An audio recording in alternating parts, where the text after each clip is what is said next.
book, Strive to be Happy, Powerful Tools on How to.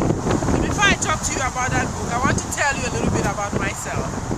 Many years ago, I was struggling with some personal issues. I needed to go to school.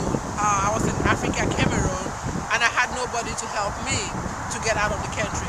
But I met a doctor, Dr. Morgan, who asked me to just list my problems and then find tools how to solve them. I listed the problem, wrote down 6 tools, picked 3. When I started working on those tools, within a few months, I found myself in America. When I got to America, years later, I had a health issue. And I used the same principle to just figure out why I was having a recurring health issue. And in that journey, I started learning about healing, nutrition, and how to help other people.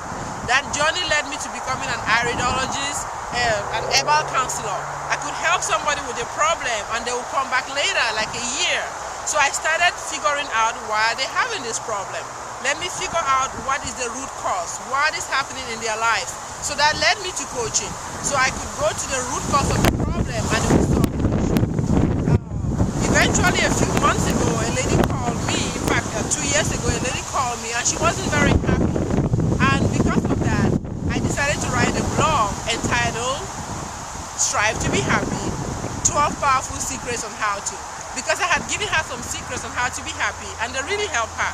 So that blog has led me to write this book, Strive to be Happy, Powerful Tools on How to. Happiness is so very important. You need to be happy. You need your joy to be able to create. Happiness keeps you balanced. It keeps you healthy. Your endorphins run around your body so that you can create more, you sleep better.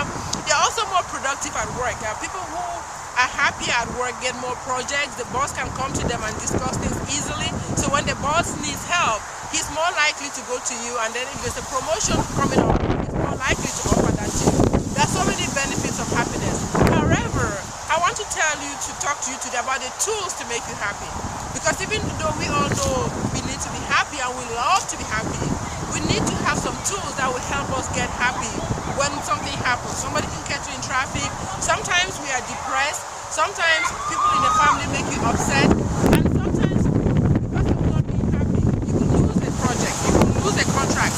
I know people that I have coached that had to do a presentation on stage, but because they were not happy, because of something a family member said, they were not effective on stage. So they didn't come across whether they were a musician or they were a leader making a speech. So they lost opportunities.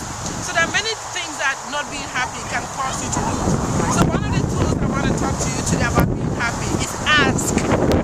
Asking questions is so very important.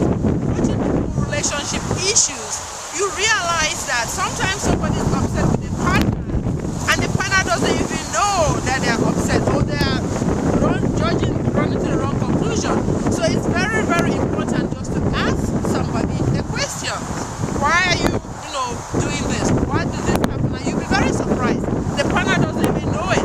They're not even aware that this thing is happening. So it saves you a lot of mental torture, because when you don't ask, you think a lot of things in your brain, and those thoughts end up just accumulating and they become real. In one of the topics in my book, Strive to be Happy, I talk about thoughts. Thoughts are real. Thoughts are creative. So when somebody is unhappy and they don't ask questions, these thoughts become creative and you actually think these things are happening, and this causes relationship issues to the point that sometimes people leave a relationship because they think the other partner is a psychic, should read their mind. Other tools in my book, vowel sounds.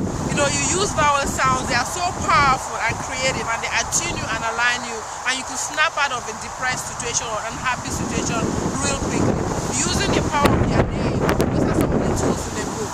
Making a choice, those are some of the tools in the book. Being receptive, so that all these tools that are in the book and tools that other people give you, you can receive them. Because if you are not receptive, we can give you all the tools in the world, they are not going to be very helpful. So go to my website, estherlamnyam.com, subscribe to my newsletter, and you get 42 of those tools. There are more than 120 tools in the book, but when you subscribe to my newsletter, estherlamnyam.com, you will get some